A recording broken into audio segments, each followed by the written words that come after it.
We're here at New York Comic Con. We're at the stand of Greg Hildebrandt, sitting next to the man himself.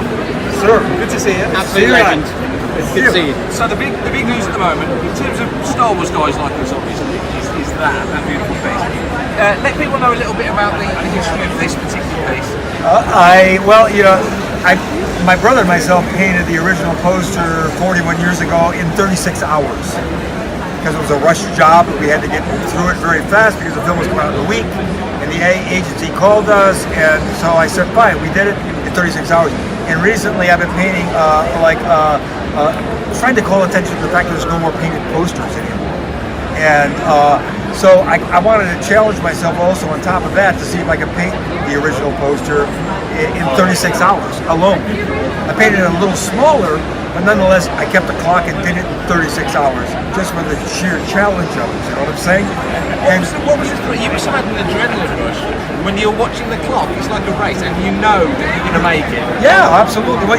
It's about planning and going back in my memory bank and this computer to see the information about the colors that I use and the blues in the background and all the warms in the foreground. So once I construct that and I mix my palette up, which I do previously, I mix the entire palette up, all the colors, all the values, then I start applying them quickly.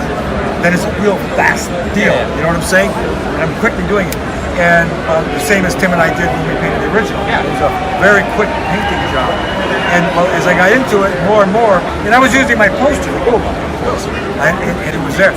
And I got to Princess Leia's hand holding the gun, and I saw that there were 4 fingers. You know, in the haste of the moment back in the day, so I don't know how it happened. I mean, there was only 4 fingers. And over 41 years, nobody spotted that except me when I started it. So I'm thinking, I'm talking, should I paint 5 fingers now? No, I'm going to paint 4 fingers still. Leave it as the intro. Leave it the way it was. So that's there. That's why that picture exists. Right. Now it's going up for auction. Yes. And tell us a bit about that, because it's November. Is it November the auction? No, November. Yes. Yeah. It's got to have rock and roll, and it's an auction that deals with rock memorabilia and movie memorabilia. Yeah. So it'll go up in that auction in November. Now you mentioned rock memorabilia. I didn't know until we spoke the other week that you painted the covers of Bob Rolls. Yes. Well, I mean, it wasn't. I painted. It was originally a dream painting. I had a nightmare, for lack of a better term, a nightmare back in the '60s, and because of what I was going through, you know, the subconscious showed up this thing, and I remembered it in the morning, and I did a bunch of sketches of it, just to get it out of my head. And then a couple of years go by, and I wanted to paint it. So I grabbed a piece of illustration board and just boom, poured the thing out, and it appeared in an art book that Valentine Books did of my brother and myself.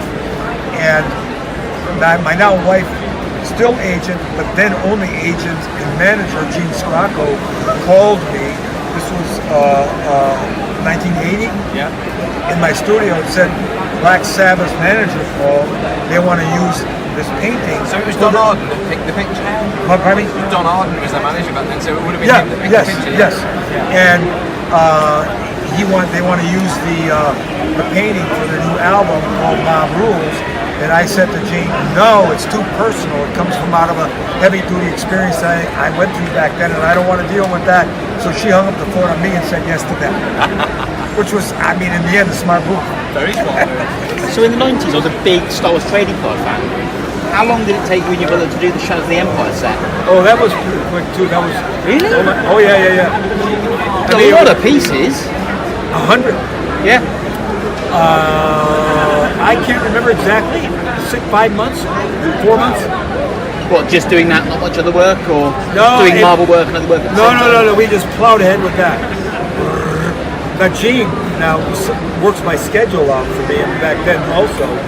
But everything is on a board. Like I'm given this much time to do this much time to do that. I love that. It's all very organized, so I don't have to think about it. The time management side of it is, you've got that. Yeah, it's all now. That's why you knew you could do that in 36 hours. Exactly. I mean, it's all set up.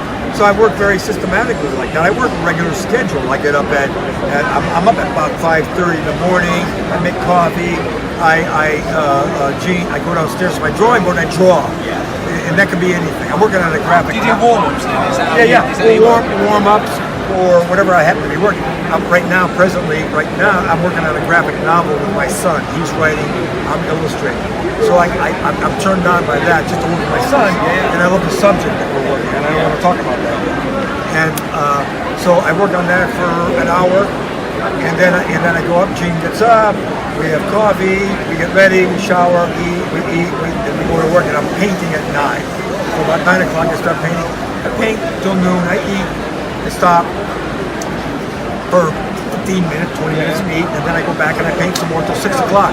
That's kind of like a very regimented thing. And I get a lot more done that way. You know what I mean? It's like you just really Blinkers on and game on. That's it. You know? Just put some music on and get on with it. Yep, that's it.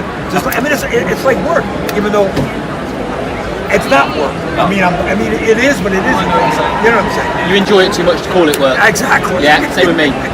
That's it. One final question, because I know you're busy, you've got things to do. No, that's fine. But what is next on your plate? I know we spoke last time, you mentioned the Creature from the Block Lagoon painting, the classic movie series. More of those, or? Oh, yeah. That's my next one's going to be a film that a lot of people never heard of called Nightmare Alley. Okay. It was. I saw the film. My father loved serious films back in the day, and this was 1948. And he would come home from work and taking me out to the theater at night. And we went and saw this film. I was 9 years old, and it's a dark film. And Tyrone Power, you know, he was the handsome. He was cast for all the romance roles, and he wanted to break that away from that. So he optioned the manuscript for the book had just come out that year, and he bought the option and developed it. And it's about charlatanism. It starts in the circus world of traveling carnival, and in this film you see what the geek is. Not the geek like we all talk about. Oh, he's a geek. No. You see the real geek. You know, the body of a man, the soul of a beast. You know, who devours chickens for the thrill of the audience, live chickens. And well, the film's about charlatanism, con job, and money, and finance, and psychiatry, and religion, and the descent, and the rise and descent of this principle of narcissistic character, Tyrone Power, played by Tyrone Power. He crashes, and the only way where to go, where you end up when there's nowhere to go in the world, is as the geek in the carnival. And how do you translate that onto? Well, when I went back to I did all my research and went back to the original poster. It's very. The studio didn't want to portray the image of Tyrone Power in that manner yet. So it's a more of a noir poster where he's in the foreground with a big head with a cigarette, hanging out of his mouth, and the three principal women heads are behind him. Well, I went for the whole mission. I want to give away the show. Right. The geek, the whole, the man, the beast thing. So I did a multiple image juxtaposition, and I'm probably going to handle it though in 3 colors, not a full color painting. I want to keep it very high in contrast and very dynamic, and more not a horror poster, but a dark poster. That's all designed already. I'm ready to start painting. So that'll be my next one. Excellent. Well, here's the other thing though. I'm doing all my research on the internet for this, and Guillermo del Toro's face keeps popping up. Really? Yeah. And I looked and I see. For years I've been saying this film should be done now, because when it was done in the 40s, the code was in place, the Hollywood code, and you had to be very soft with what it was you were trying to say. And there's so much that this story's trying to say. It's a much bigger story than Much bigger than what they were able to, but you can read between the lines of the original. You see what I'm saying? But now, suddenly, Del Toro's going to do it. I'm a huge fan. I mean, he's the man to do it. So he's going to redo it. Oh, really? Brilliant. So if people want to buy some of your artwork or prints or sign stuff, where can they get it from? Have you got a website? Spiderwebart.com. That's it? That's it, right there. Nice and easy. Awesome. Thanks for your time. Guys, thank you. Take care. Fantastic. Love your work, man. Thanks. Thank you so much. All right. Well, here's the painting and here's the auction. It's www.gottahaverockandroll.com. This is where you can go bid on this picture.